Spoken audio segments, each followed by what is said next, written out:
Miaraba tompoko tonga sondray eto anatin'ny fandarana Ankitsimpo izay arahinao isaky ny zoma tahaka izao eto amin'ny fahitalavitry ny Kolo TV ho an'ny androany dia ny zava-nitranga teo amin'ny tontolo politika tamin'ity taona 2024 ity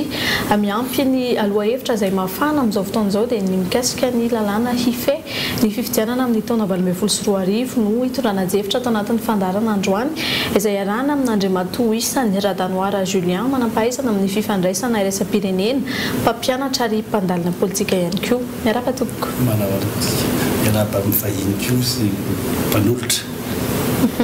Vahiny faharoa ny fandarana androany mpitsara Imbikely Laza tonga sondray eto amin'ny fandarana Ankitsimpo. Miarabanao Fezoro, miaraba ny monsieur le professeur ary miaraba koa ny mpanjohy ny fahitalavitra androany. Tony mazatra mialoha ny rosoana ao anatin'ny ady hevitra dia anaraka fanadihadiana isika amin'ny resaka izay lalàna mpifehy fifidianana izay. Ny zoma teo nanomboka ny paritaka eny amin'ny réseaux sociaux ny vakiraokan'ireo volavolan-dalàna ny fifidianana filoham-pirenena sy ny solombavam-bahoaka raha mbola tsy nanao izany tamin'ny fomba ofisialy ny comité interministériel sy ny gouvernemanta. Isan'ireo manatra amin'ity volavolan-dalàna vakiraoka ity izay feno fifidianana filoham-pirenena ny andian'ny fahafito. Izay milaza fa raha tsy atolotra antoko politika mijoro ara-dalàna na fitambarana antoko politika ara-dalàna ny kandida iray dia tsy maintsy mahangona sy ny miisa 50% avy amin'ireo mpifidy vaventy toy ny loholona zany, solombavam-bahoaka, ben'ny tanàna, mpanolotsain'ny tanàna sy ny faritra ary ny faritany. Eo ihany koa ireo filohan'ny faritra sy filohan'ny faritany telo farafahakeliny.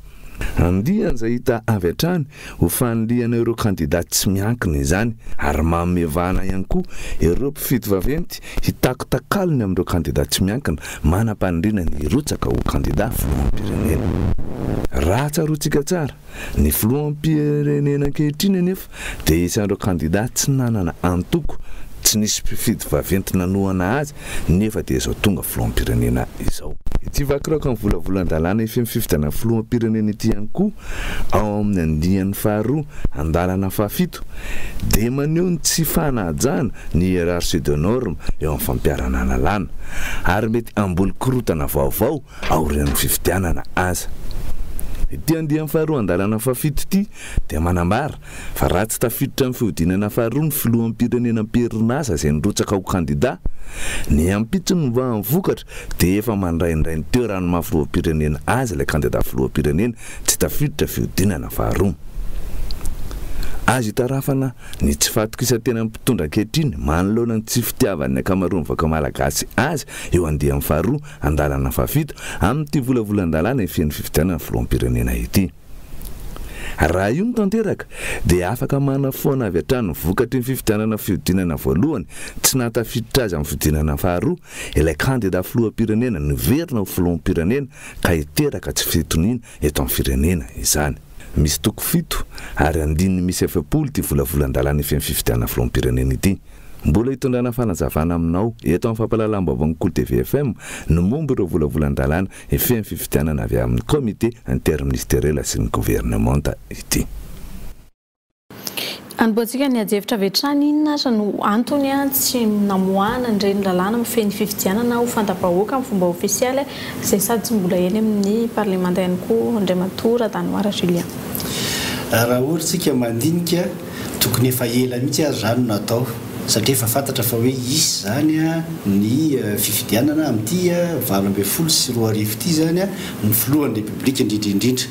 Ko naninona hatramin'izay tsy mba nieritreritra zay le olana eto amintsika zany ao amin'le hoe fanjakana tsara tatana efa hoe raha mitondra ianao dia hoe mijery sahady ny zavatra isy gouverner c'est prévoir ozy izy fa ny mbola biko hoe prévenir satria mety misy zava-doza mety hitranga ohatra dia efa ianao zany dia efa misoroka mialoha tsy natao nefa zany asa ny dikan'izany hoe mety zany ianao mihitsy ny ambolo-korotana zany mba hijanonana ny fitondrana ve sa hoe matahotra ianao fa sao dia tsy lany ka le hoe ela teoriana vao apetraka le lalàna dia ny fijery azy dia ny hoe manao fampelezan-kevitra mieloha efa volana maromaro le kandidat anankiray dia minoa ianao fa ivoaka io zany raha fa kelikely a dia isy ao anatin'ilay lalàna hoe tsy mahazo manao pré-campagne raha tsy telo volana mialohan'ny fifidianana zany hoe fa navita lavitra dia lavitra zany le olona anankiray dia ny sasany no bloquena amin'ny toerana anankiray zany hoe tena mauvaise foi mihitsy zany raha fijery an'izay nefany a ny tokony atao zany dia hoe bonne foi zany ho an'ny rehetra raha tena hijery ianao hoe fifidianana madio mangarahara eken'ny be sy maro zany zany dia olana zay zao dia efa miteraka olana sahady amin'le hoe fitoviana eo amin'ny égalité de chance na égalité de traitement amin'le samy mpifidy sy samy irotsaka ho fidiana zany zany ny olana anankiray ny olana faharoa zany zao dia hoe na enao teo le tamin'le hoe tokony atolotry ny mpifidy vavety olana be koa zany fa hitantsika fa tsy ingia tanymanitra ary ny aty amin'ny tanymanitra le voafidy rehetrarehetra mialatsiny amin'ny teny frantsay vulnérable zany hoe tambatambazin'ny olona sasany vola na efa mandeha be le kolikoly amin'izao fotoana zao dia izy ndray manao kolikoly hoe ameo kely an'izao zay vao maminosinisi ny karazany zany zany dia olana be koa zany eto amin'ny firenena fahatelo matetika ny mpanao politika dia mialatsiny fiteny hoe mefa maloto ny be dehibe ary nolazaina mihitsy ary hoe maimboary dia reny nefany tsy tian'ny olona fa ny olona be dehibe zany ty ivelany amin'ireo rehetrarehetra ao zay manana fahaizana ampy manana ny tena atao hoe bonne foi sy ny ataontsika hoe olona tena intègre tsy vita tsy azony kolikoly be dehibe le ty amin'ny ambadika ty zay te hirotsaka ary mino fa mety lany filoam-pirenena dia zany zany ny olana daholo hoana ihany koa fomba fijery n'Andriamatoa Mbikely Lasa mikasika an'izay inona ny antony tsy hamoahana ny lalàna hifeny fifidianana io ny fahitako azy zany lasa juge parti le mpitondra satria sady mitondra izy no sady mieritreritra hilasaka ho fidiana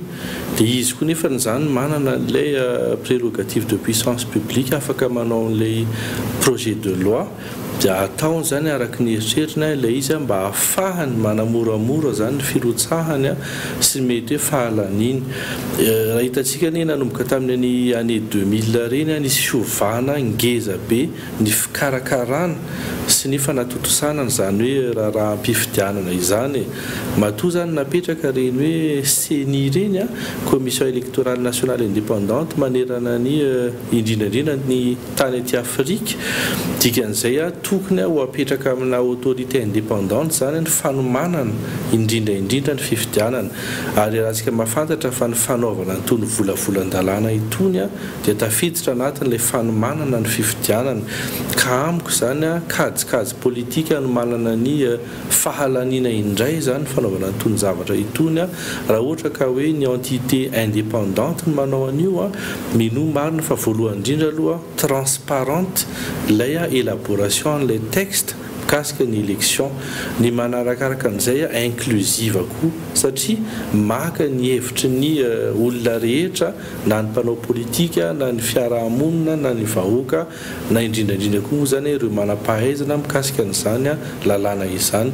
ka io zany mampalahelo le izy satria ny olona efa miteny hoe mety hitarika krizy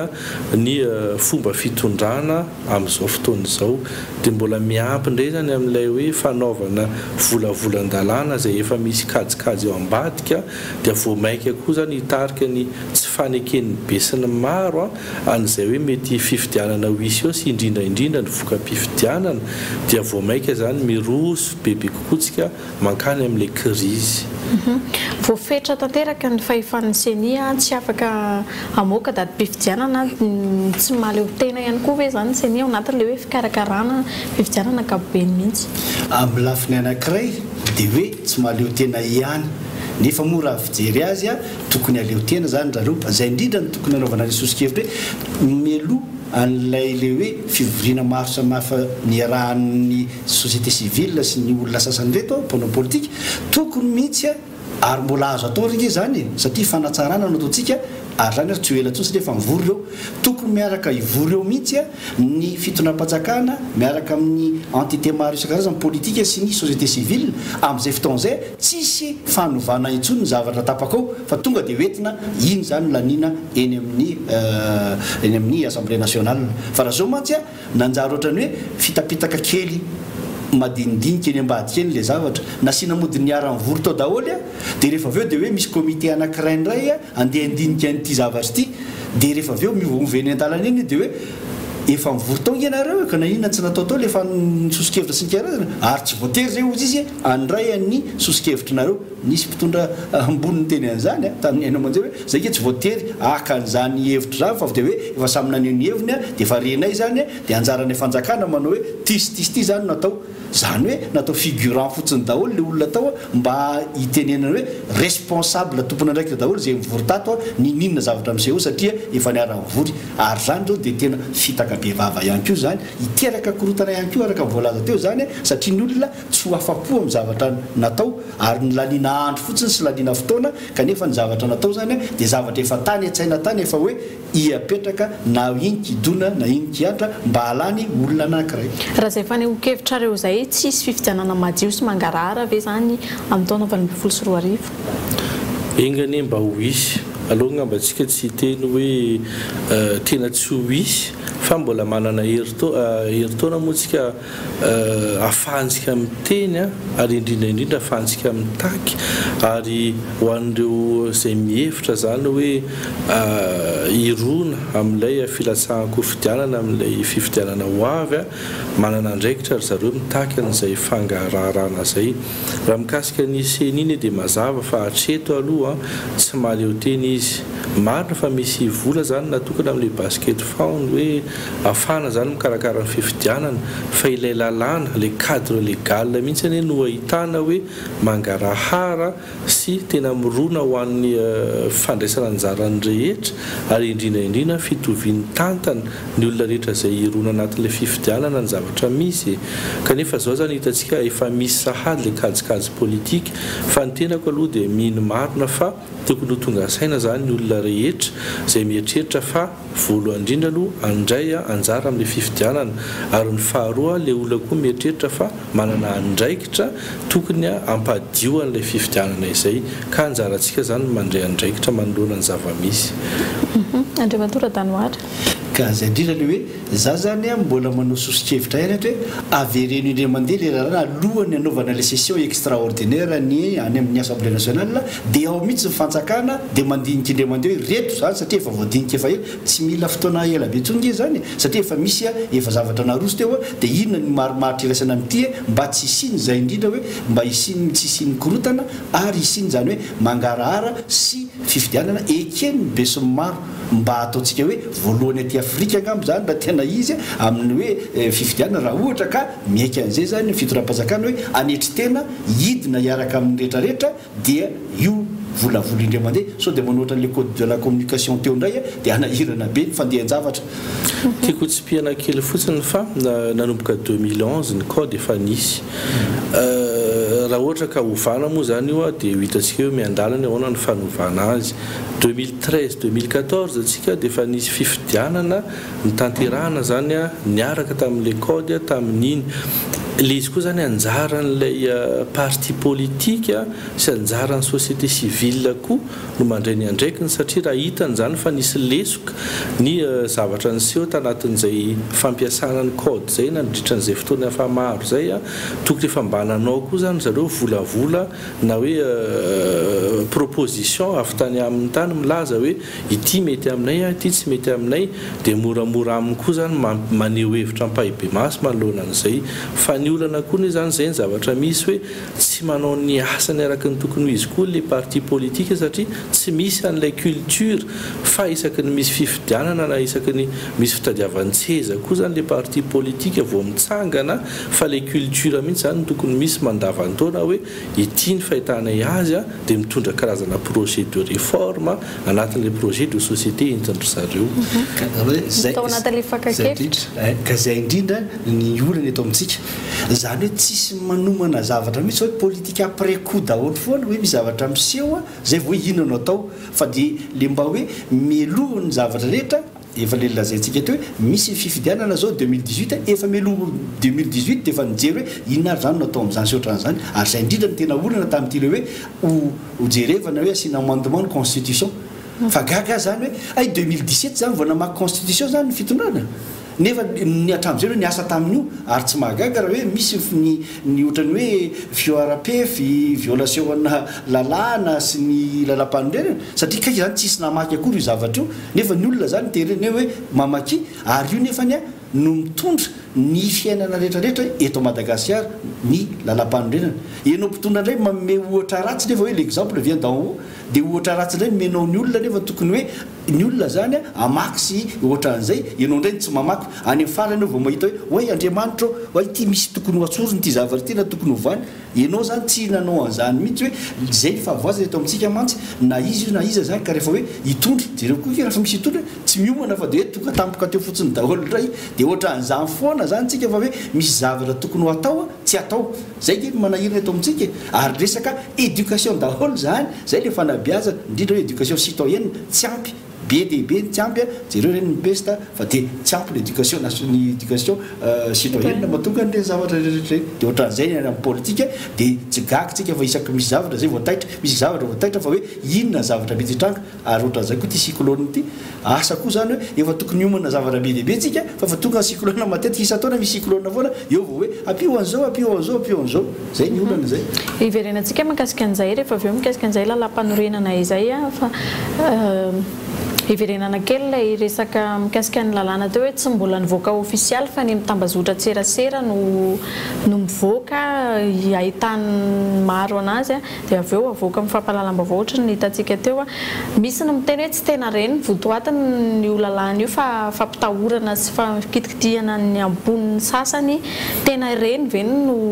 ao anatin'io lalàna io raha fomba fijerinareo sa fitsapana sy resatao marina zay le mahatsara n'le resaka hoe fitondrana mangarahara io zany rehefa tsy mangarahara ny zavatra ataon'ny mpitondra fanjakana dia ilay amin'ny teny baiko hoe supputation sy ny supposition zany be da be dia rehefa avy eo moatavisy ny olona iny dia lasa zavatra hafa raha izaho manokana ohatra zao raha manindritsika mijery an'le resaka hoe mifanohitra amin'ny lalam-panorenana amin'le article 46 ohatra le resaka démission dia iny zao ohatra tsy fantatra zany hoe tena marina ve zay sa tsy marina satria raha ohatra koa hoe mitensika hoe marina zay lasa mety manely tsao dia tsy mety fa fahitako azy kosa raha marina zay zavatra izay ataoko conditionnel ny zavatra teneniko tsy mety ilay izy satria iarahantsika mahafantatra fa ny 2013 sy ny 2014 exceptionnalité foana ny zavatra misy napetraka zao exceptionnalité ny cour électorale spéciale misolo ny haute cour constitutionnelle napetraka le resaka nini dia misy an'le antsoina hoe candidature de substitution izany hoe tsy afaka ndraisina ny candidature ny olona dia misy olona atolotra zany monsieur substitué aminy ireny rehetrarehetra reny zany dia fahitako azy na tonga antsika tsy navahan'ilay crise ka raha ohatra hoe mbola apetraka indray le exceptionnalité zany anatin'le hoe le démission zany ohatrany hoe karazana misy condition zay indray vao réalisé zany le démission nefa nireny acte matérialisé zany hoe vao mipetraka zany iny dia efa mandeha ho azy le démission dia hitako hoe tena irona amina zavatra hafa mihitsy zany zay zavatra ohatrany hoe tefitefena zany le zavatra misy mba hatonga situation anankiray mety amin'ilay mpitondra fanjakana fa hoy aho hoe mba tsy hampisy an'le resaka be da be na marina na tsy marina zay zavatra nivoaka hitantsika mikasika an'ilay volavolan-dalàna mikasika ny élection présidentielle dia aloha atao amin'ny mangarahara ilay izy dia rehefa avy eo ny olona rehetra afaka maneno ny heviny amin'izay le izy mantsy tsy fantatra araka le lazaina teo hoe mety marina na maitso marina mety koa balançande reny hoe alefa aloha ka raha ohatra hoe tsy mitabataba ny olona sy ohatran'izay le dia teny ireny mihitsy no alefa ny rahalahy fa raha ohatra hoe mitabataba zikara dia efa manana anankiray hafa izy dia misy zavatra hoe inona nampitabataba ny rareo tamin'reto article reto dia hovaina kely koa le zavatra reny zany zao fomba fiady ny olona efa hatramin'izay koa zay zavatra zay ary zay indrindra mahatsara ny hoe naninona tsy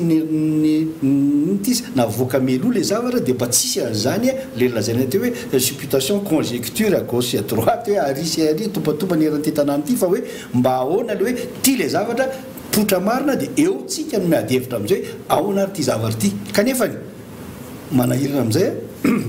ny zavatra efa tara loatra zay zavatra zay fa tokony alohan'ny voana zay le lazaiko to iverenana hoe tokony ny arahana daholo dia zay zavatra tapaka tao tsisy mipika ntsony fa tonga dia inona tolotra satria manko raha ivoaka zao za zavatra zany ady hevitra be ndray ary teraka korotana sy ny karazany nefa ny fanjakana efa namoaka an'iny dia omenatra izy nanao ny hoe reculade istotona an'iny ndray fa dia hoe io dia anao mpitolo fotsiny nefa ny zavatra hita fa efa tsy mety le zavatra ka zay ny manahirana hoe tokony iverenana daholo reny zavatra reny dia anankiray ihany no avoaka amin'izay zavatra mety hitranga satria betsaka ny zavatra mety hitranga eo sahirantsika ohatra ny tiako amafisina kely fotsiny hoe les défauts de transparence na manque de transparence amin'izao zavatra misy mikasika ny famolavolana an'ilay lalam-pifidianana zao no hita zany fa miébranlé tena manimba tanteraka n'ilay resaka démocratie satria raha ny définition antsotrany eny alaina dia hoe ny démocratie gouvernement du peuple par le peuple le mpitondra nefany no mitondra le mpitondra no manao an'ilay lalàna zay tiana ataony le vahoaka zany tena tsy miparticipe mihitsy amin'le vie publique ka fahitako azy aloha dia tena afaka qualifié ny mbola tsy tonga amin'izany tany démocratique zany mihitsy ny eto Madagasikara ary zay nefa no base tena tokony hitondrasan'ny mpitondra rehetra ny zavatra ataony hoe anao zavatra dia sokafako amin'ny vahoaka aloha ny zavatra eritreretiko ho atao maka ny heviny le izy mantsy le olona zany tsika mpitondra hoe napetraka teo zany tondra ny etaeta amin'ny vahoaka amahan'ny olana amin'ny vahoaka ao anatina démocratie any zany resakitsika izay kanefa rehefa tonga eo zay dia manao dany mikibony satria efa eo satria marefirefy loatra les sociétés civiles ao anatin'ny démocratie ety amintsika nefa ny société civile contrepoids en société politique ohatra ny any ivelany rehetrarehetra any reo forger l'opinion publique nationale sy ny internationale reo tena mahery ka rehefa mahery ny resaka atao voizin'ny olona miempotra ny fitondram-panjakana mbola verika any hoe tany a Frantsa zao efa tamin'ny andro Chirac natao le hoe réforme l'éducation nationale tsy nanaiky ny olona tonga dia ny opinion publique mihitsy lahatra ny mpianatra ny mpampianatra ny ray aman-dren'ny mpianatra ny syndicat sy ny sisa nanao reculade ny ministre ny éducation nationale hatramin'izay teo dia zay mandraky ty ny androany mbola tsisy réforme tany Frantsa nefa samy nanao daholo na Sarkozy koa raha nanomboka nanao fa nisy an'izay reculade zay dia zay nefany aty amintsika ohatrany tany orantsika fa nanina atao marefirefy ary tsindrina mihitsy raha mba tsy hipotra ny société civile satria raha zay manko le izy hoe raha tianao hijanona fitondrana eo dia abadoy aloha le vahoaka dia zay mihitsy le abado amin'ny vahoaka mihitsy ny olana zao raha mbola misy an'ity le hoe ny ministre ny communication mbola mampanao raha matahory tena mahagaga mihitsy tamin'ny andro entre parenthèse tamin'ny andro izy mbola tsy ministre vavo zao amina gazety raha inona tsy izy inona no nitonga teo izy indray mipira noho mipira dia zay ke tena mahagagy ary tsy tatitsika tsika miantsoantso démocratie satria hoe la mode angamba ny démocratie manao démocratie daholo olona dia voalohany na tsy hay na tsy te anao mihitsy tsika zany nefa ny atahorako izy roa mihitsy sady tsy hay dia tsy hita zay anaovana azy dia zay mahatonga ny mpitondra hoe aty Afrika indrindra hoe tsy anao antisity fa zatra le lalandririnina ihany satria raha tena hoe isy développement zany hoe tena isy mifampandrosoana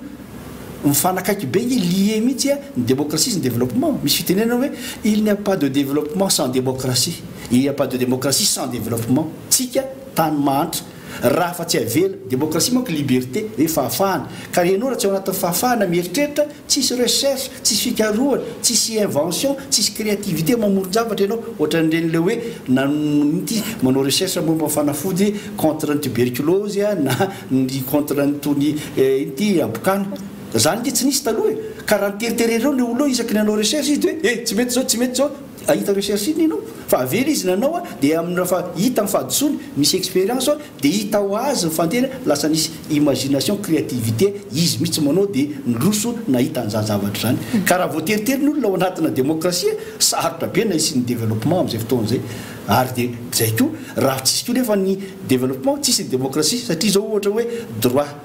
socio-économique et culturel ohatra hoe droit au travail zoan'ny olona zany amin'ny ma citoyen azy mitaky amin'ny fanjakana mihitsy hoe mioasy zay droit au travail zay nefa tsisy an'izay raha tsisy vola koa dia hitanao fa lie daholo fa matotra daholo zany démocratie sy mifampandrosono zany ho fezintsika izay fa nihokevitra mikasika ny lalàna amin'ny feny fifidianan'izay ho anareo teknisianina sy mpanjinika raharam-pirenena inona ny teboka mila tsaraina amin'ny lalàna hifeny fifidianana manaraka mifanaraka amin'izay zava-misy na ny contexte eto Madagasikara.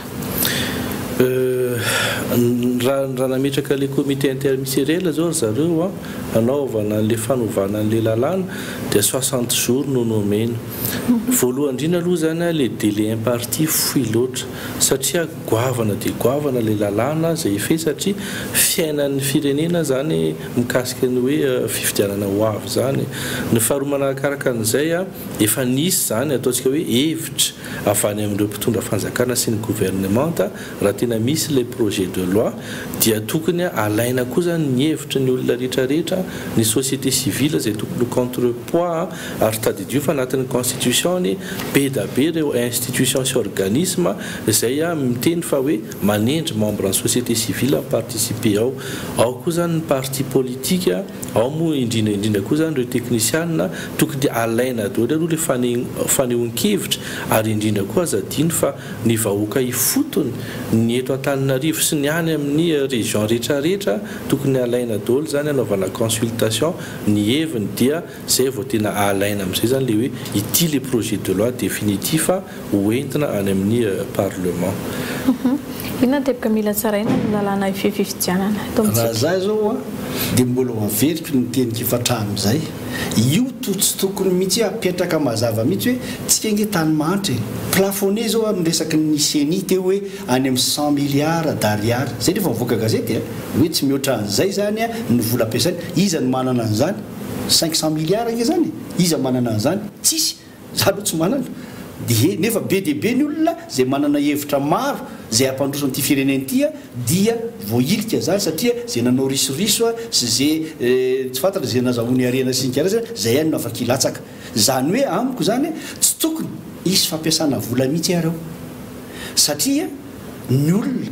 zarazaraina gauche à droite ty t-shirt ty casquette ty misy lanonana be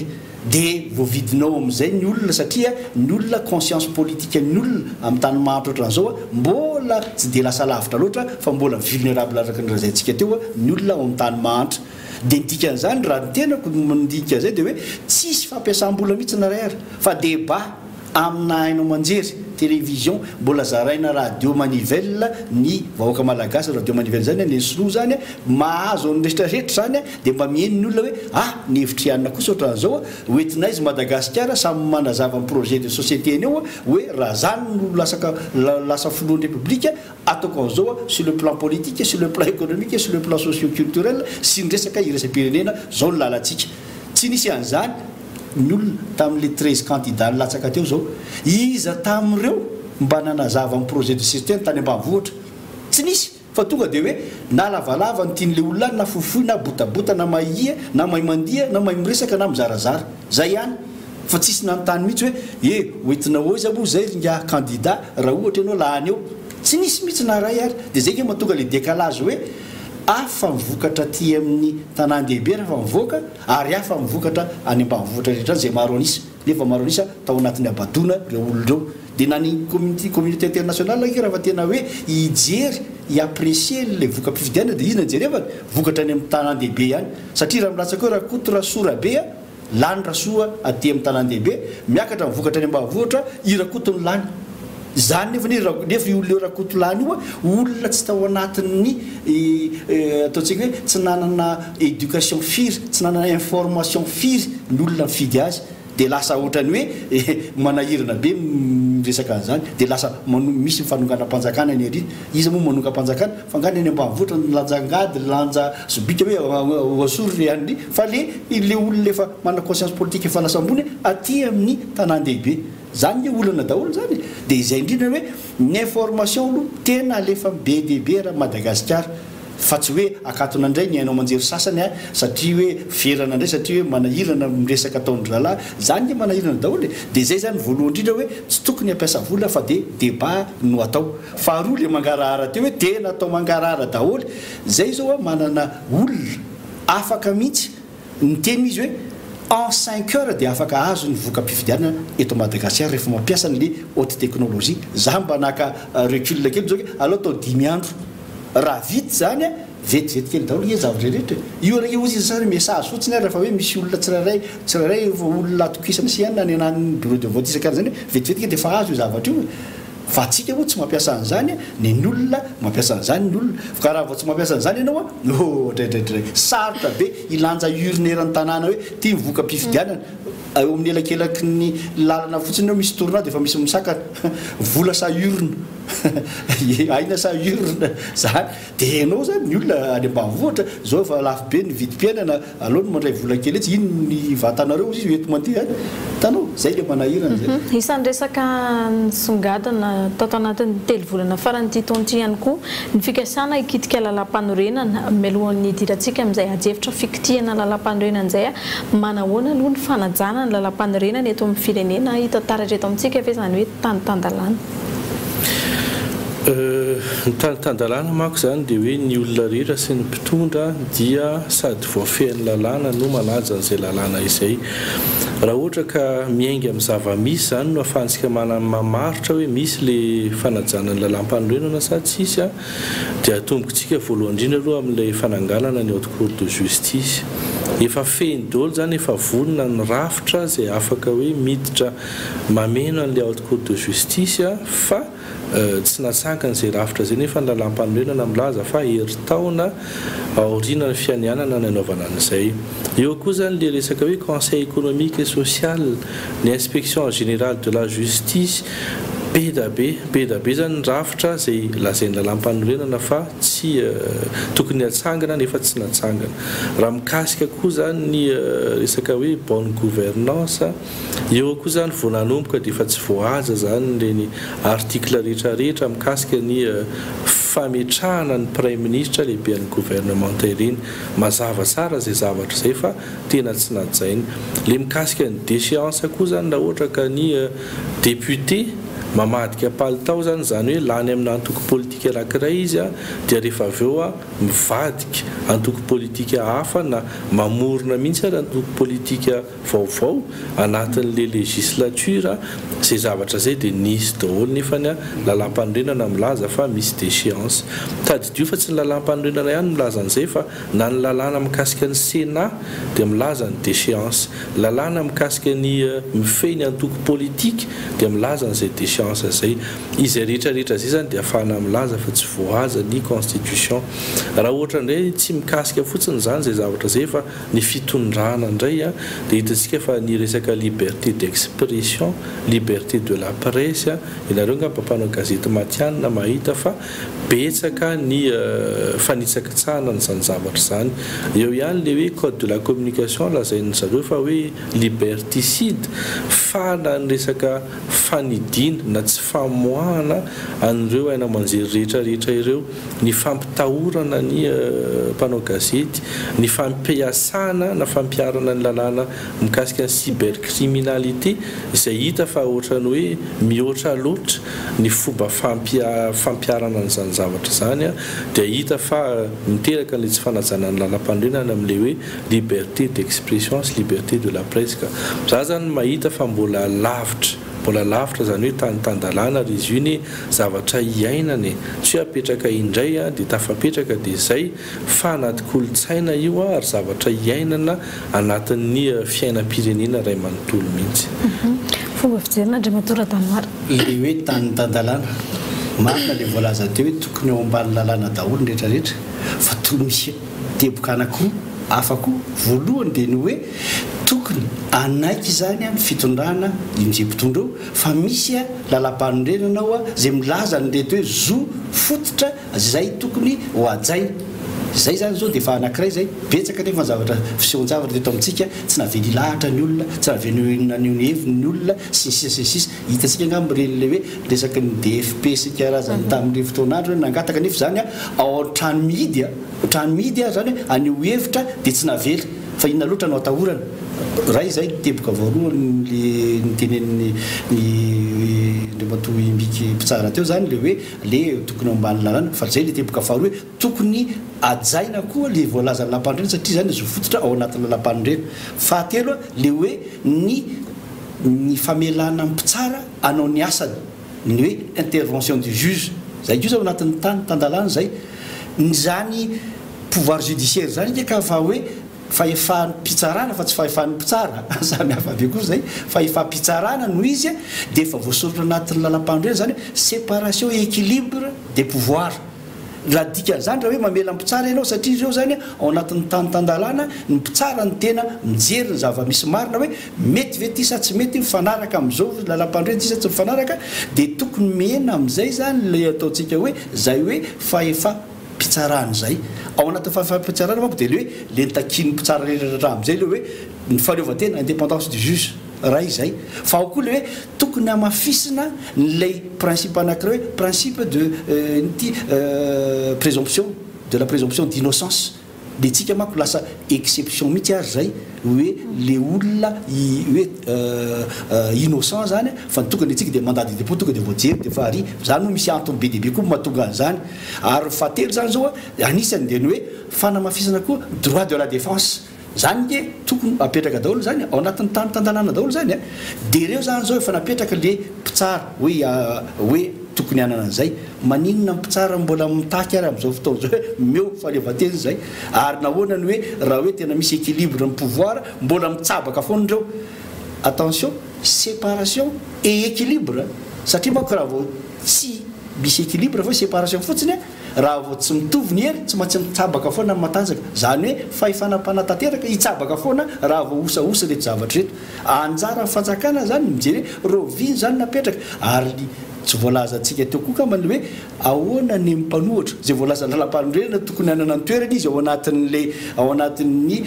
assemblée nationale mandraky ty ny androany hodina fanina daholo zany rehetrarehetra zany zany dia hoe mitory fa fanjakana tsy tandalana misy eto farany momba ny ACC.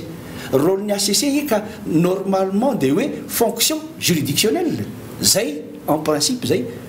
nandeha le déchéance le tamin'le filoha républicain le hoe le sorona tokony asoratra teo fitoerana inona valiny ACC pacte de responsabilité zany hoe fonction politique zany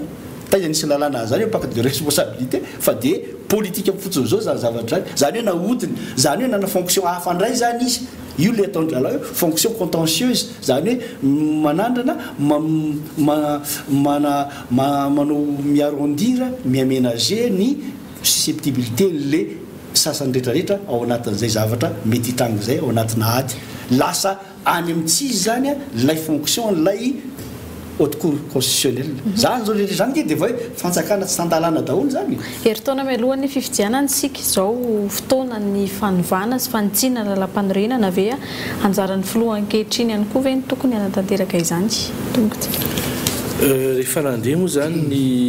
fampifidianana ny référendum zany mikasika ny lalam-panorenana tamin'ny décembre 2010 dia efa betsaka tamintsika rehetrarehetra ngamba no nanakina ary nilaza fa notefena ho ana olona iray sy ho ana circonstance anankiray zany ny lalam-panorenana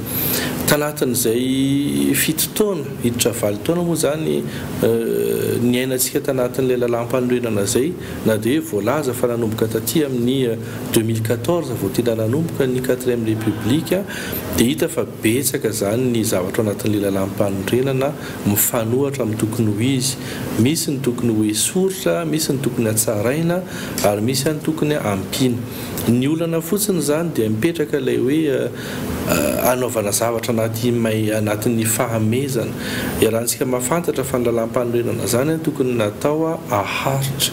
kanefa ny raha ohatra ka amin'izao vanim-potoana izao sady manomana ny fifidianana filoham-pirenena sy ny député zany tsika no koa hieritreritra anao fanovana ny lalam-panorenana ary iarahantsika mahafantatra zany le fomba fiasa fa anatin'ny takotakina foana ilay fiezahana hoe anatin'le fieritreretana fanovana dia mahita zany tenaka fa sarosarotra ihany ny tokony anaovana an'izay ny tokony ho isany dia tokony ohatra hoe ny filoham-pirenena lany no arak'ilay teny monsieur le professeur hoe efa manana vina aloha izy fa manana le vision sy manana le projet de société anatin'izay zany ny fanasarana ny lalam-panorenana na koa ny fanovana azy dia anatin'izay zany rehefa avy eo no rehefa tonga eo izy manao ny fianianana dia mitondra amin'izay zany izy le démarche anaovana an'ilay refonte na les réformes an'ilay constitution fa raha zavatra tefitefena zany maimaika fotsiny tsy anatin'ny fandiniana ary tsy ifandiniana miaraka amin'ny olona rehetrarehetra dia mino hafa lasa ho olana ny aterak'izay zavatra izay ohatra hoe zahay mpitsarany arso ihany monsieur le professeur teo no niteny an'le resaka indépendance satria na ny syndicat na ny CSM hitantsika le taratasy nivoaka mikasika ny kongona ny mpitsara rehetra dia efa mitaky an'le resaka indépendance ary zaranay ro ianareo olona manam-pahaizana sy ny vahoaka mihitsy no mitaky an'izay indépendance zay ho anay fa tsy zahay rery ihany no mitaky an'izay mety manana projet koa zay ohatra itenenana hoe tsy tokony ho fonction juridictionnelle ntsony no lazana ny kasika ny fitsarana fa tena tokony misy mihitsy an'izay hoe inona moa zany le pouvoir judiciaire izay satria izay no anatin'ny constitution misy an'le déséquilibre des trois pouvoirs na sur le plan ny constitution zay textuel na sur le plan fonctionnel mikasika ny fanatanterahana ny asanay ka zay ny fahitako azy miombokevitra amin'izay ve ianao hoe tsy anjaran'ny filoha ankehitriny no hanitsy ny lalam-panorenana raha voalaza ny lalàna aloha dia afaka manovy izy afaka manao an'le initiative fa kanefa zao raha jerevana ny zava-misy tsy tokony hanao tsony izy zao satria efa zavatra hafa ny voalaza ny lalam-panorenana satria anisaka indray ireo na vaveo hoe ikitikitika anay fa hoe efa nde ny fifidianana tokony homanina an'izany ny olona satria 5 taona eo ny tsaran'ny olona anao zany na mbola hoe toyny ianao na efa hoe tapitra amin'izay ka zavatra miombokevitra amin'ny be sy maro ihany hoe nizay filoha aoriana no tokony hanao an'izany fa tsy ianao efa marana no hanao an'izany zay ile natonga anyteny teo hoe fangatsy namaky lalam-panorenana hatramin'izay efa tokony tany amin'ny hoe raha 2013 ianao ny lany 2015 ianao tokony efa nieritreritra an'izay andao zalahy ohatran'izao natao ny ohatran'izao natao na io lalam-panorenana io renge tsika zao dia hoe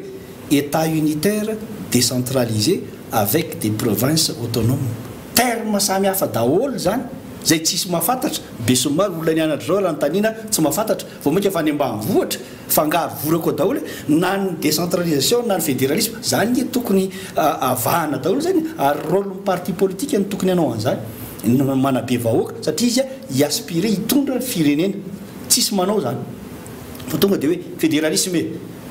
décentralisation hoe état unitaire nefa na vahoaka raha tsy mahafantatra ny ary natahorako mihitsy dia hoe le parti politique mihitsy raha tsy mahafantatra zay ke ny loza fa tokony hoe avahana tsara eo dia alefa amin'ny vahoaka dia zay ho avy eo manazava amin'ny vahoaka mihitsy tena débat mihitsy hoe raha fédéralisme natao izy en pour izy en contre inona ny avantage n'izany ary inona mety zava-doza entin'izany dia anjaran'le zay manolotra an'izay manao an'izay dia ohatran'izay koa le hoe décentralisation ohatran'izay koa ny état unitaire sy zay rehetrarehetra eo dia maheno vahoaka ohatra ny tany Norvège sy Suisse Norvège ny courtisé ny Union européenne hiditra ao anatin'ny Union européenne izy tsy tonga dia hoe fa tonga dia hoe nanazava nanaovana débat national io zavatra io zay vao nalefa ny référendum dia niteny norvégiana hoe non zay tsy hiditra dia ohatran'izay koa ny Suisse diadiavin'ny Union européenne hiditra ao dia nanao référendum koa izy nanazava izy aloha zay vao nanao référendum dia non koa izy Suisse tsisy niditra izy zany hoe raha fa mazava amin'ny olona zavatra anankiray ho atao dia eo ny tena hoe zay le adhésion populaire zay ke mahatonga nytony hoe projet de société na hoe projet de développement tsisy manaraka tony napetraka zao ohatra ny inty ny PND iza nanazava amin'ny PND tany ambanivohitra sy ny ana rehetra nefa ireo dia mpamokatra sy ny karazany ny olona ty amin'ireny vohatra rehetra besaka tsy mahafantatra iny ty PND projet programme national de développement dia nefa ny solomapy io tsisy mahafantatra hoe ahoana sy ahoana avy le izy ary nytao rehefa ny zavatra prévision efa tokony hoe zao 2017 zao tsika dia hoe 10% anoany ny arkarena mandrakitia ny androany tanao fa diso daholo zany na prévision inona dia ohatran'izay tokony hazavainy zany mba fatabahoaka dia misy adhésion populaire rehefa indrindra mahatonga ny fanontaniana manaraka hoe raha fanadihadiana natao ohatra amin'izay dia malaina mifandraisana anjara amin'ny raharaha politika ny vahoaka indrindra ny fifidianana izay latsaka ny 10% foana ny tahampandraisana anjara na ninina ihany koa resaka politika inona no mety ho antony hoe mampalaina ny olona amin'izay resaka fandraisana ny tanana ny raharaha-pirenena izay mampalaina ny olona dia le politika politicienne ny olona avako kosa aloha hafa ny politika hoe la bonne politique tena tany amin'ny cité grecque le hoe fampandrosoana ny anankiray ary ny hoe fikojana ny soyombonana ary ny fahatelo dia ny hoe fanatsarana ny fiainam-bahoaka zay ny tena politika izay fa lasa politika politicienne lasa rainao zao mandalo hoe ka ataon'ny olona hoe velona mpanao politika be efafa ny ao anatin'ny sainy olona na ianao mpangalatra na mpanao risoriso na ianao mpanodikodijanak'olona na ianao izao mbanao seky sans provision sisisisisisy zany hoe efa hafa ny perception ny olona fijerin'ny olona anao zany dia izay mihitsy makaleon'ny olona hoe vitsy akavitsina no tena hoe tetika n'izany hoe soyombonana sy anatsara ny fiainam-bahoaka io atao amin'ny péripédro igny tena politique la bonne politique manatsara ny fiainam-bahoaka sy ny hoe mieritreritra ny ampandrosony tsirairay zany ny tena politique fa péripédro tsy hainao hoe zany dia république zay le politique politicienne zay satria hitady seza fotsiny zay fa raha tena politique tany amin'ny origine dia zay mihitsy hoe manatsara ny anina dia leo ny olona dia zay indrindra mpifandraisako amin'le lalàna le hoe vakiroka le lalàna fifidian'ny niveau koa le hoe tsy maintsy hoe atolotry ny 150 iny ty 150 signature sikarasikaraza ka ny olona efa leo le mpanao politika dia ireo ihany no hitany eo tanao zay mahatonga ny olona miala zay fa ireo ihany miodikody eo fa misy olona hafa ty ambadika zay eritreretin'ny olona fa hoe mahavita azy ka raha milatsaka eo mino fa tonga dia lany zay le izy hoe mila fanavozana ny olona leo amin'ny fanampanantenana pokaty ny olona leo an'le pratika politika le tena hoe manabotsina seza ty paosy fotsiny fa tsisy zavatra tonga ty amin'ny vahoaka akory na iray ary misy azonao anampiana an'izay hoe mahatonga ny olona ho leo politika zay mahatonga le olona leo politika aloha zany noho ny mpanao politika satria ny matetika zany ataon'zareo tohatra fiakarana le vahoaka rehefa mandeha zany fifidianana dia mandeha ny promesse mandeha ny propagande isan-karazana dia rehefa tonga ny fitondrana zany zareo dia adininy tanteraka le vahoaka tsy misy impact mihitsy zany any anatin'le vilany sy any anatin'le vilian'le vahoaka ny politika ataon'le mpitondra fa mahita zany le vahoaka hoe mahazo katikaty isan-karazany mahazo villa mandeha voyage isaky ny mihetsika ny andafy ny fianakaviana dia matsapy izy fa le mpanao politika zany tsy hitondra soa eo aminy mihitsy dia manome lamosina le vahoaka zany rehefa avy eo manarak'izay koa zany iarahantsika mahita fa matetika krizy foana zany no iakarana mpanao politika eo amin'ny fitondrana dia rehefa misy krizy zay moa zany dia tsy maintsy misy ny olona manao sorona ny ainy misy ny maty misy ny maratra dia ny olana zany rehefa avy eo dia adiny reny olona reny fa rehefa tonga eo amin'ny fitondrana izy tsy le zavatra ny tenen'ny tary zany ny ataony fanotombotsoany manokana dia ny farany moa zany dia tokony tehizana angamba ny vahoaka malagasy tokony tehizana hoe ianareo no mandrafitra n'izany fitondrana izany ianareo no bazin'ilay fitondrana fa raha ianareo zany no miara mitsangana miaraka mitaky hoe tsy mety zao zavatra zao fa mila fiovana na hoe tsy keny intsony ny fomba ohatran'izao dia matahotra mpanao politika dia miova fa ilay firaisankinan'ilay vahoaka koa zany tsy ampy dia lasa tsy matahotra azy ny mpitondra dia isaky ny fifidianana ihany zany vao matsaro hoe misy vahoaka misy ane ohatra député zany lany amin'ilay circonscription électorale misy azy izy afaka 2 taona 3 taona indray izy vao miverina any na le fety 26 juin na le fety nouvel an izy tsy mandalo any akory fa lany fotsiny izy député dia izay mamaiky azy raha fitsinina ny fomba fanao politika teto Madagasikara hatramin'izay inona no lesoka inona ihany koa ny lesona azo tsoana avy amin'izay andriamatoa tanara ny fanaovana politika eto amintsika dia lazaiko verina ihany aby hoe tsika tany mahantra dia raha vao tonga amin'ny fitondrana dia ny hinana ihany hoe lany ihany nipasakady arzara mialy eto dia lasa miverina 4 mihindra iko ngamana dia zay tonga eo dia manabotsina dia zay perception ny vahoaka koa zay hoe reo nge ka ataotsika tsika nge zavatra fitapitaka fotsiny no atao eritrereto fa raha ohatra hoe nisy filoha anankiray lany tamin'ny 2013 ka hiteny izy hoe vidio ary zareo fa amin'ny 2017 ataoko 15 000 francs ny vary izy mifidy anao teo tsy nisy naray ary fa hainao niteny hoe nareo zao anao rano fisotro madio anao tsisy délestage anao ninity izy hianatra daholo ny zanakinareo ny karamanareo adray tsy aza matahotra fa voavidinareo daholo na trano na tany na roplanina zany daholo izy dia mitovy amin'le resaka teo tonga teo ianao tsisy nataonao naray ary dia zay mba resahana amin'ny vahoaka hoe amin'izao kosa mba mahay izy mifidy satria zay fahalovana zany teo fitondrana fanaovana politika teo amintsika fahalovana didijadona zany nandeha daholo zany dia resaka népotisme fianakaviana fotsiny io ary ny hitanao tsara zao dia clientélisme hitanao zao le hoe nyroa nytapahana karaman'ny anina raha ohatra kosa aloha ka hoe tsy nisy fa iza mila tena fanadiadiana be mihitsy hoe commission anankiray mihitsy ao anatin'ny ministère anankiray tsy olona anankiray manapaka tsy hoe ny responsable ny ressources humaines na ny hoe ny directeur anankiray ny personnel fa tena hoe commission mihitsy hoe iza marina no miasa iza ny tsy miasa raha fa tena tsy miasa kosa ianao rariny andro raha tapaka ny karamanao fa raha ohatra kosa hoe misy fangarona be kosa hoe ny olona miasa lazainao fa tsy miasa fa ny tsy miasa indray no ananina dia zay manahirana za zao misy mafantatra ministère sasasasany ahy eto ny responsable ressources humaines mampiditra olona fotsiny zany nataony ary ministre zay tonga dia mampiditra olona fotsiny reo tsisy nandalo concours dia aiza moa zavatra ohatran'izany tsy gaboraraka be zay manahoana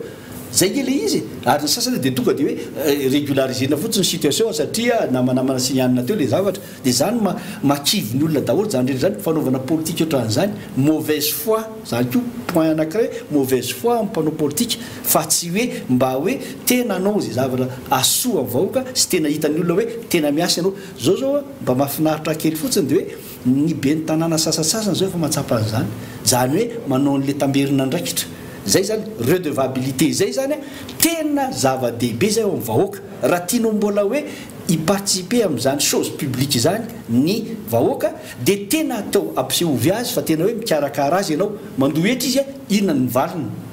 fa hoe mandoha etra izy lavaka be ny hitany eny an-tanàna ny tany ny alainao sy ny sisa sy ny sisa zany manahirana daholo zany ka zay zany hoe fanaovana politika mihitsy zany dia resaka fahalovana moa zavatsy fahalovana zay tena zavatra ngedehibe tsy fahaiza amin'ny tantana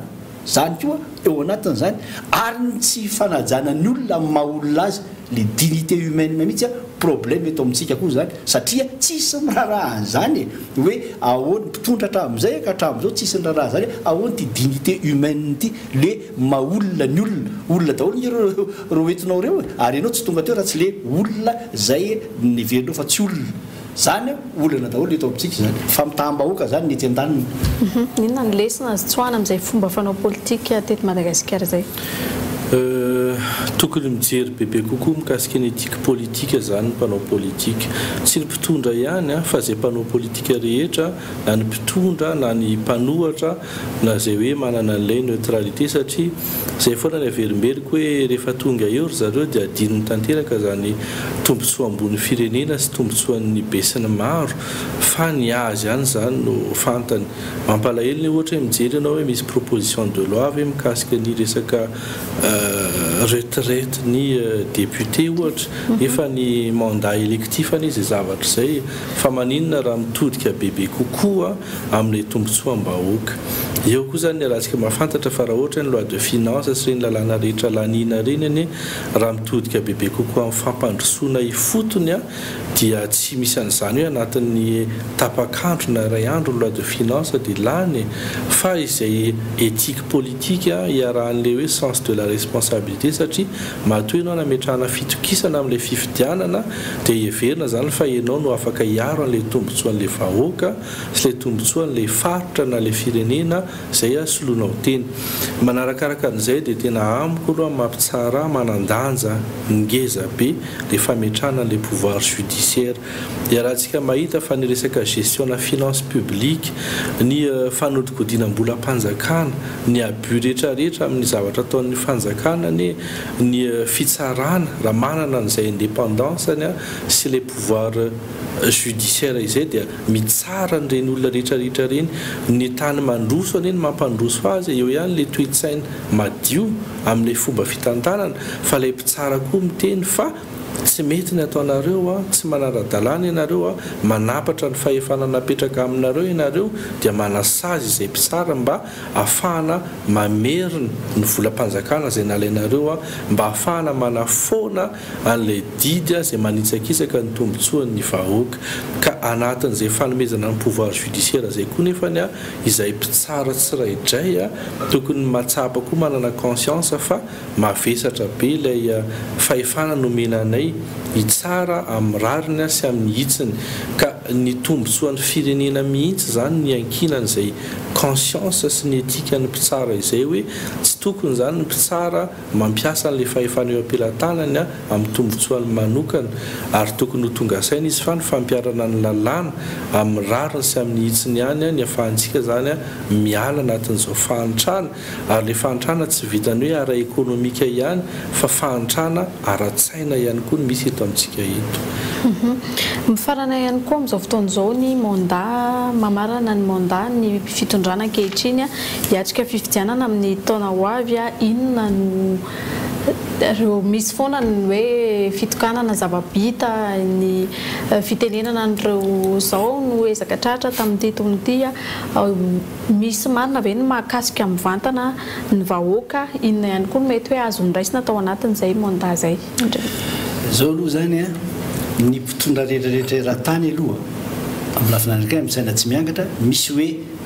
zava-bita, misy zavatra tsy vita, ary misy zava-dratsy vita. Io zany fijerin'ny vahoaka amin'izay dia hoe aiza ho aiza misy anao le vita ve no mazefatra aminao sa le tsy vita sa le zavatra tsy vita. Dia anjara vahoaka no mijery an'izay, izay mahatonga iteny teo hoe maiza mifidy amin'izay amin'ity manaraka ity. Ny zava-bita misy zavatra reny, ny zavatra sasatsasany reny, kanefa zao enao nke fanjakana napetraka teo ianao mindra-pahefana ianao matona napetraka teo ianao misafidin'ny olona mbola iverina n'le teny teo hoe raha ianao zao ny teny hoe ampiakarina 15 000 francs ny vary amin'ny 2017 tsisy mifidy ianao, fa ianao hoe hanamaivana fahoriam-bahoaka no natonga anao teo. Dia izay indrindra ny tokony mba hoezahanao amin'ny tanany zavatra zay. Enao zany asanao zay, asanao manatsara amin'ny fiainam-bahoaka zay politika izay, fa tsy hoe zany na vitan'io zany va vitan'io sy ohatran'izay. Ary zay tapaka le filinina teo aloha teo fa hoe ao anatin'le hoe tsy fampiasana vola, tsy tokony hampiasa vola, tsy tokony zarazara zavatra sy ny sisa. Dia zay koa ny anankiray hoe tsy tokony ihany koa zany hitokana zava-bita ataontsika hoe farafaratsiny any amin'ny enim-bolana mialohan'ny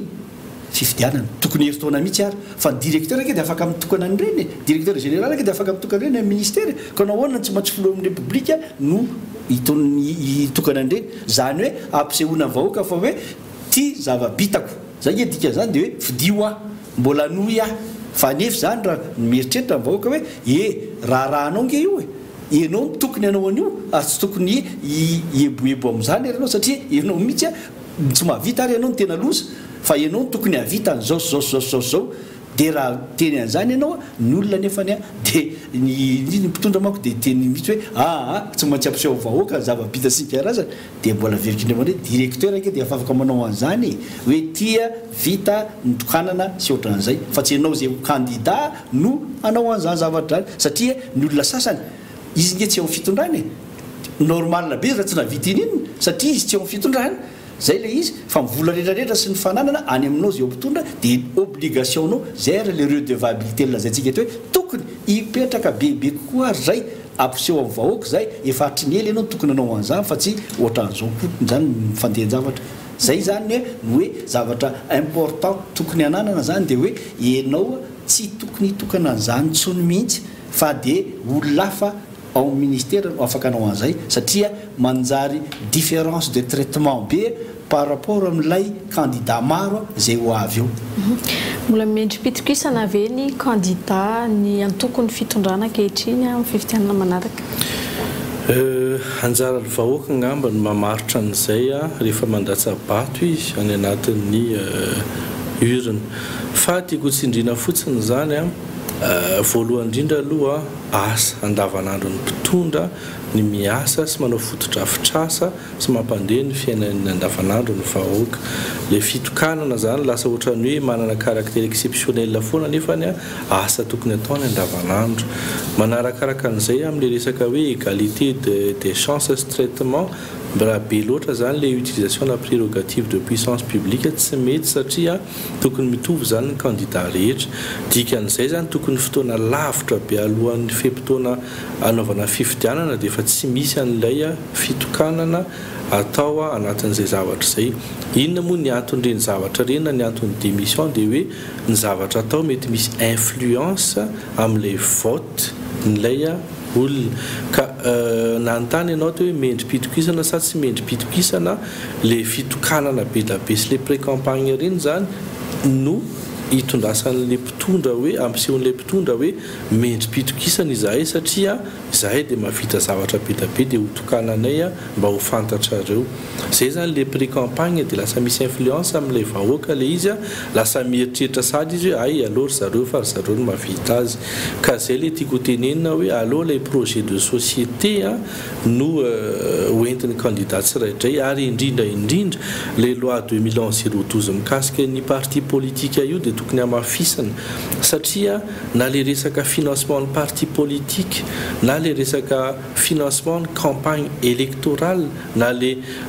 compteny le campagne électorale mihitsy dia tsy misy fanaraha-maso ary rahantsika mahafantatra fa reny foana no miteraka kolikoly sy fanodikodiana mbola mpanjakana ary tokony cour des comptes any manara-maso an'izay zavatra izay ka zay ny tiako tenenina hoe ny vahoaka ngamba ny mahita hoe ny zavatra niainany tanatin'ny 4 taona ve mbola mendrika ihany zany ny ametrahany fitokisana sa tsy fa any amin'ny urne ngamba izy ny maneho an'izay. Dia mifarany etsy ihany koa ny fandarana Ankitsimpo tamin'ny 10 taona 724 ity sy ny fandarantsika ho an'ny androany teny farany fohy dia fohy avy aminareo vahinina saina marana ny taona amin'ity fandarana Ankitsimpo ity sady amarana ihany koa ny fandarana androany tongotsika tao amin'ny bikerlasy. Raha mikasika ny famaranana aloha ngamba dia mitodika ho an'ny amin'ireo mpitandron'ny filaminana izay namony ainy tany Kongo satria rahantsika mahafantatra fa mba ho fiarovana ny ain'ireo mpitsara indrindrandrindra tany Kongo zany na tonga an'izay vona izay ary maneho ny fiaraha-miory amin'ny fianakaviam-beny ireo mpitandro filaminana ny tenanay. Manaraka an'izay heritaona alohan'ny fifidianana izao mbola manao antso avy ihany tenako na amin'ireo mpitondra fanjakana na amin'ireo mpanao politika na amin'ny indrindrandrindra amin'ny société civile izay tokony manana an'ilay neutralité tokony ataontsika zany izay ampisy any filaminana sy ny fangararana raha mikasika ny na ny fanomanana na ny fananaterana ny élection présidentielle satria mety hitarika crise goavana eto amin'ny tany sy ny firenena indray izay zavatra izay raha ratsy ny famolavolana azy. Ary mitodika koa moa ny tenako zany amin'ny mpitsara namana efa betsaka zay ny fiezahana nataontsika mbola betsaka kosa nefa ny zavatra andrasan'ny vahoaka sy ny fimenomenomana mikasika atsika ka ho avy zao ny taona vaovao dia mba misy soroka miara-milanja sy tongotra miara-mamindra koa zany mba ahafahantsika manatsara bebe kokoa ny tontolo ny fitsarana sotra. Ny fantaninao teo fa mbola tsy nahavaly an'ilay izy le hoe mendrika hiverina ve mitondra ankehitriny dia mendrika hiverina ny mitondra ankehitriny raha verina rivoariary ny kilaombary raha tsy misy tsony ny alatrombo sy ny hoe famonomin'olona etsy seroa sy ny fanakanan-dalana sy ny karazany ary raha ohatra koa hoe ka misonitra karaman'ny mpiasa mba hiadivana amin'izao vidim-piadana izao ka noho izany manainga tsirairehetra hijery ny lisy-pifidianana nisy mpividianana satria hatramin'izao zany dia hoe eo amin'ny 2% eo ihany mbola nijery hatramin'izao nefa hikatona aty le liste dia faharoa midana fidy daholy fa sao dia hoe lany eo indray le olona efa tsy nieritreretinao na hoe olona hafa zay tsy nieritreretinao dia manjaro sahirana ianao ary raha tsy te hijaly tsony ianao dia mba olona vaovao zay mba fantatrao fa tena hoe mahavita azy zay fidina. dia izay teny farany fohy sady mahafonja zay ihany koa no amaranana indray ny pejy fandarana Ankitsimpo tamin'ity zoma ity ankasitrahana feno ianareo mirahalana naiko vahiny fandarana androany isaorana feno ihany koa ianareo zay nanaraka trano ny fandarana Ankitsimpo nandritra ity taona 17 ity no fandarana farany ho an'ny taona ary irariana sahady krismasy sy fetany farantaona ary taom-baovao finaritra ho antsika tsiraray avy samy hotratra ny taona 2024 indray amin'ny heriny anio dia ny tamberiny ny vaovao jeritodika nandritra ny taona 17 ny politika ny kolotsaina ny fanatanjahantena ny sosialy ary ny toe-karena no entina aminao anatin'ny hosolon'ny fandarana Ankitsimpo amin'ny heriny anio toy izao. Veloma tompoko.